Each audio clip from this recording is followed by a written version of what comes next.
আজকে আমি খুবই মজার একটি রেসিপি করে দেখাবো, আর সেটা হচ্ছে মালাই কেক রেসিপি। আসসালামু আলাইকুম, কেমন আছেন সবাই? আশা করছি ভালো আছেন। তো চলেন মূল রেসিপি শুরু করি। তো আমি আজকে মালাই কেক তৈরি করার জন্য প্রথমে আমি কেক রেডি করে নিচ্ছি। তো আমি কেক বানানোর জন্য এখানে আমি 3টা ডিম নিয়ে নিয়েছি, তারপরে হাফ কাপ চিনি নিয়ে নিয়েছি, আর হাফ কাপের চেয়ে একটু বেশি ময়দা নিয়ে নিয়েছি। তো এখন আমি কুসুমগুলো আলাদা করে নিব, আর সাদা অংশটাকে চিনির সাথে বিট করে নিব।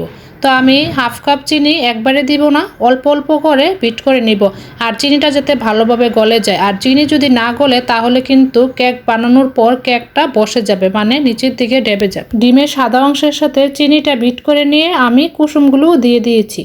তো কুসুমগুলো দিয়ে অল্প একটু বিট করে নিয়েছি। এখন আমি এখানে 1 টেবিল চামচ রান্নার তেল, তারপরে হচ্ছে মিল্ক এসেন্স 2 ফুটা, তারপরে বাটার এসেন্স 2 ফুটা দিয়ে ভালোভাবে বিট করে নিয়েছি।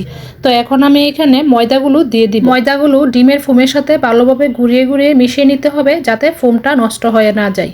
তারপরে আমি বেক করার জন্য চুলায় বসিয়ে দিয়েছি। তো কেক হতে থাকুক, এদিকে আমি মালাইটা রেডি করে নিচ্ছি। মালাই তৈরি করার জন্য আমি এখানে 1 লিটার গরুর দুধ নিয়ে নিয়েছি। তো আমি প্রথমে দুধটা দিয়ে কিছুক্ষণ জাল করে নিব, জাল করে কিছুটা ঘন করে নিব। বেশিক্ষণ জাল করব না, কারণ এখানে আমি গুঁড়া দুধ ব্যবহার করব এবং কনডেন্স মিল্ক ব্যবহার করব। তো এই তো আমি এখানে ডিপ্লোমার ফুল ক্রিম গুঁড়া দুধটা নিয়ে নিয়েছি, আর সাথে আমি কনডেন্স মিল্ক নিয়ে নিয়েছি। আর আমি আজকে দুধের মালাইয়ের মধ্যে কোনো চিনি ব্যবহার করব না, কারণ কনডেন্স মিল্ক যেহেতু দিয়ে দিয়েছি চিনি আর লাগবে না। তো আপনারা যদি মিষ্টি বেশি খেতে চান তাহলে চিনি দিতে পারেন। আমি প্রথমে গুঁড়া দুধটাই দিয়ে দিচ্ছি পরিমাণ মতো।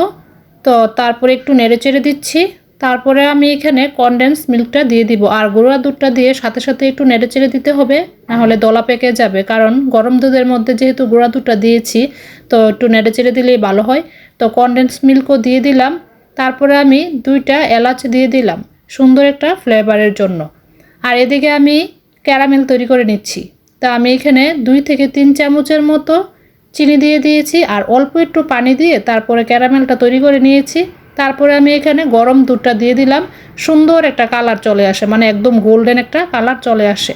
আর মালাইয়ের মধ্যে এই কালারটা আসলে খুবই ভালো লাগে। এদিকে আমার কেকও রেডি হয়ে গিয়েছে। তো আরও কিছুক্ষণ আগে কেক হয়ে গিয়েছে। তো আমি একটা র্যাপিং পেপার দিয়ে র্যাপ করে রেখে দিয়েছিলাম, যাতে উপর দিয়ে কেকটা ড্রাই না হয়ে যায়।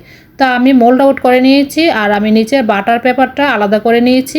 তো আমি এখন কেকটাকে স্লাইস করে নিব, কারণ কেকটা যখন মালাইয়ের মধ্যে ডুবিয়ে দিব তখন কিন্তু স্লাইস করা যাবে না, মানে সুন্দর করে স্লাইস করা যাবে না। তো আমি সবসময় আগে স্লাইসগুলো করে নিই। তারপরে আমি বড়সড় একটা বোলের মধ্যে নিয়ে নিয়েছি, আর এখন আমি উপর দিয়ে মালাইটা ঢেলে দিব।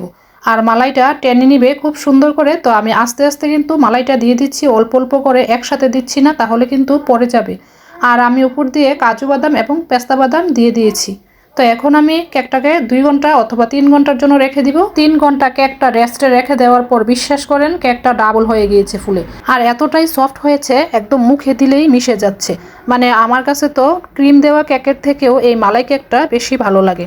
আর বানানোও খুবই সহজ, একদম ইজি ওয়েতে বানানো যায়। আর আমার তো মনে হয় এই ডেজার্টটা ছোট থেকে বড় সবাই খুবই পছন্দ করবে, আর সবাই খেতেও পারবে খুবই মজা করে। তো আমি একটা স্লাইস তুলে দেখাচ্ছি, দেখেন কতটা ফ্লাফি হয়েছে। আর কেকের ভিতরতে প্রচুর পরিমাণে মালাই ঢুকে একদম টইটুম্বুর হয়ে গিয়েছে, মানে মুখে দেওয়া মাত্রই যেন কিছু একটা ব্লাস্ট হচ্ছে মুখের ভিতরে, এমনই মনে হচ্ছে। তো প্রথমে আমি আমার ছেলে মেয়েকে টেস্ট করার জন্য দিলাম। তো ওরা তো খেয়ে বললো যে খুবই মজা হয়েছে। তো দেখলেন তো কত সহজে খুবই মজার একটি ডেজার্ট বানিয়ে নিলাম। আপনারাও কিন্তু চাইলে ট্রাই করতে পারেন। তো সবাই ভালো থাকবেন, সুস্থ থাকবেন, আল্লাহ হাফেজ।